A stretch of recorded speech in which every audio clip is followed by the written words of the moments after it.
People who have met their online friends, what made you instantly regret it? I used to play Counter-Strike 1.6 with one of the funniest and most lively guests I've ever met. He was the linchpin for half a dozen other guys in a friendship group that he welcomed me into. They lived about 200 miles south of me in the south of England. For several years we talked and played games together. He would brighten my day. I've never loved a friend like I loved him. Before I met him I had no idea he was sick. Like, really sick. He had muscular dystrophy, for which there is no cure and is a progressively debilitating disease. His form started by paralyzing his legs, and working its way up to his arms and eventually his lungs.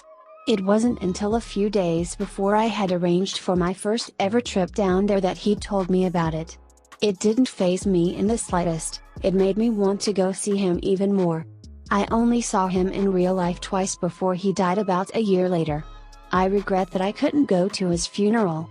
It was too far away and I couldn't make it. I actually worked with this lady at the time. She was good looking and very flirtatious. Most importantly, we both played World of Warcraft, at its prime. She ended up inviting me to join her server, and being a then horny 20-something, I, of course, joined up.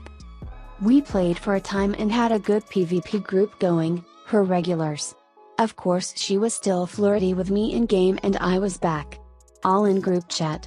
Either way, we had some great times together slaying players in PvP.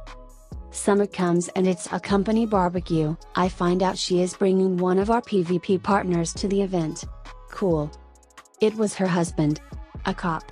I've been virtually sexting her in game in front of him for 3 months. My friends and I met him playing League of Legends, and turns out he only lived about an hour away. He insisted on being referred to by his in-game name when in person and made a big deal of it whenever someone called him by his real name. It was supposed to be a date. She had her hand on another guy's leg at the bar.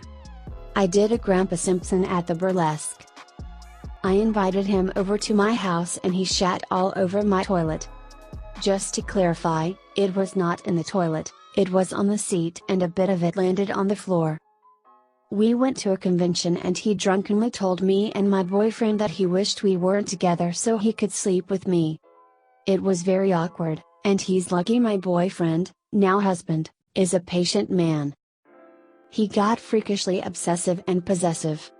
Met online through a fandom. After a few years the fandom pretty much fell apart, but a handful of us stayed friends because we actually had a fair amount in common. D was very normal, the rest of the group seemed to love him. About 4 years after just being online mates we met in person. It went fine.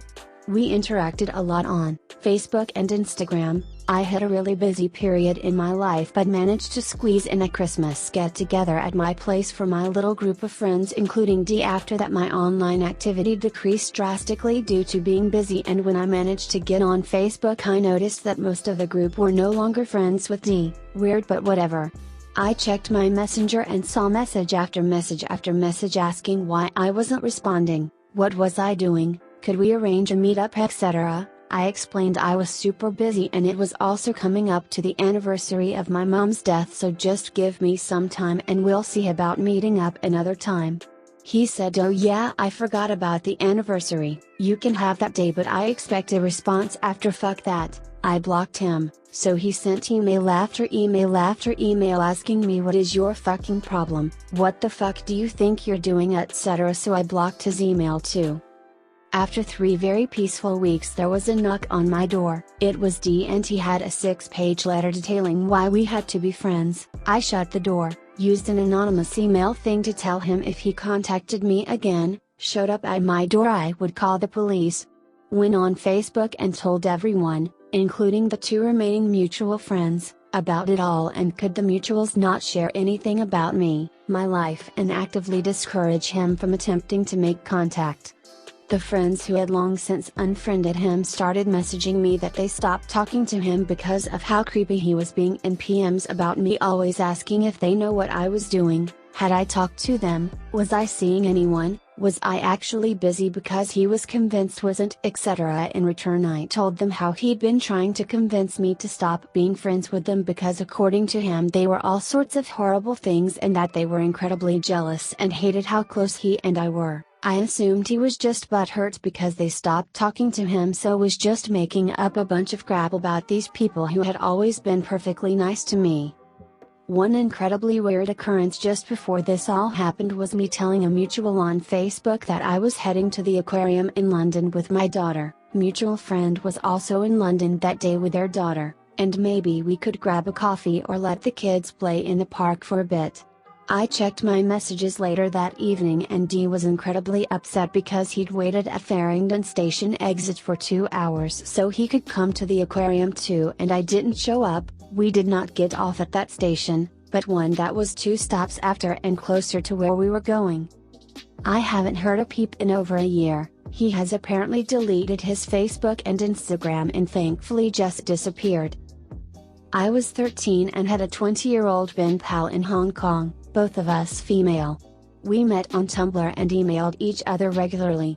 My parents worked in all our correspondence, and we basically just talked about our cultures. About a year of us talking went by, and she said that her university allowed her to study abroad in Europe for a semester and she chose my country. Fun. I was excited. However, some time went by and our friendship kinda faded, to the point where I had forgotten she was even coming to my country. About 2 weeks before she was supposed to come, she emailed me that her student accommodation had to be cleaned out, so she couldn't access it on the night that she arrived. She needed a place to stay for one night. I asked my ma'am and she agreed to pick her up from the airport with me, and she could stay with us for one night. I mean, we trusted this girl. I was very open about my friendship with her, we had pictures and everything. So 2 weeks later, we pick her up from the airport. And we didn't click. She kinda annoyed me, but it was late and so we just went home. We get home and get her settled. We went up to my room, she gave me some presents and we chat a little bit. She says thanks for letting me stay here this semester. Huh? Excuse me? This semester? I asked her, like, what do you mean? You can stay here tonight. We can see each other during the weekends if you want to hang out, but you can't stay here. She goes quiet. We go to sleep. At this point I just wanted her to go away. And I got what I wanted. The next morning I wake up, and she's gone. I don't even know how she got out, because we locked the doors at night, but she just vanished. Her suitcase was still there. I tried calling her, she didn't pick up. She eventually texted me, asking if my mother could drop off her suitcase at a train station 40 minutes away at a certain time. My mother brought the suitcase, and that was that. Never seen her or spoken to her again after that. It was my friend who befriended this girl, and she allowed us to come and stay with her when we traveled to the US. She was rude to me instantly and kept my friend away from me. I'd go upstairs and she'd find a reason for them to go downstairs. She had my friend share her bedroom and she'd lock the door for hours and so I'd just go off and do my own thing. We met her two, odd, friends and they both ignored me. When it was time for my friend and I to move on to another state, she insisted on coming with us. The lady we stayed with in another state took no shit and called this girl out on her strange behavior. She proceeded to lock herself in a room and demanded my friend stay in there with her. They were in there all day and eventually my friend came out and said to me that there's something wrong with this girl and she's actually scared. We had plans to stay with another online friend in another state and this girl demanded we cancel because she doesn't like or trust this other friend. We said no, this is our holiday and we've paid for flights, and she said then she will come with us but we can't meet up this other friend. We said no, she cried, we left. My friend blocked her on everything. My friend's mother called us not long after saying this girl contacted her crying, saying my friend is in danger and we abandoned her, and she's so concerned for my friend's safety. It was actually incredibly scary. My friend found out later from another girl, they all knew each other from a forum, that this girl had been telling everyone they were in love and had even slept together.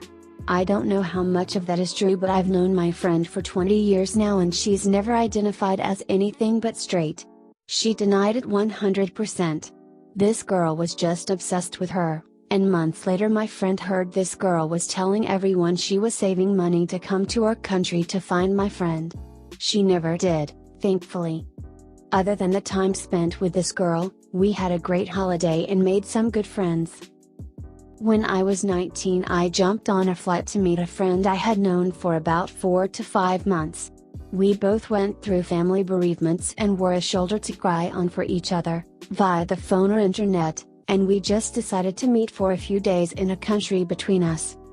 Until then everything had been perfect. She was the coolest girl, really smart, the kind of person you want to be around all the time. When we met things started great, but a day later she confessed, "You're not what I expected." What? 19-year-old and not very confident, this knocked me sideways. I don't know, just. You seem different. I never hid who I was before we met, was completely open, and it put a real sour taste on the rest of my time with her. Instead of chatting non-stop and watching Jackass on TV in the hotel at night, we went quiet and straight to sleep, ate in silence. I put as much effort as I could into it, but I still never got to the bottom of how I was different. We went our separate ways, text for a few days, then never spoke again. When I was 14 I had an online friend 2 states away who was 14. He and his mom took a trip to see me, and the first thing we did when we saw each other was run full speed at one another. Our heads bounced off each other and I chipped my tooth and broke his braces. I'm pretty sure his front tooth was also loose and had to go to the dentist to fix it. Lol. The fact the guy kept calling his exes crazy. He forgot I know several of his exes and they were / still are the least craziest people I know. Met up with a friend I met in World of Warcraft. I fell down steps. Instead of helping or asking if I'm okay, she laughed. Hard. Like, not breathing, on the floor. Gasping for air, seal clapping hard. We've been friends for like 8 years ever since that, and she still reminds me. She flew in town to be a bridesmaid in my wedding. And she decided to cheat on her husband with one of the groomsmen and blame me for that. Because it was my wedding, so that clearly makes it my fault she was unfaithful. Made a RuneScape friend and chatted on and off for several years. He ended up being nearish to my town and we decided to get some food. Things were going great until a black man and white woman came in and he whispered, completely seriously, "I hate interracial couples."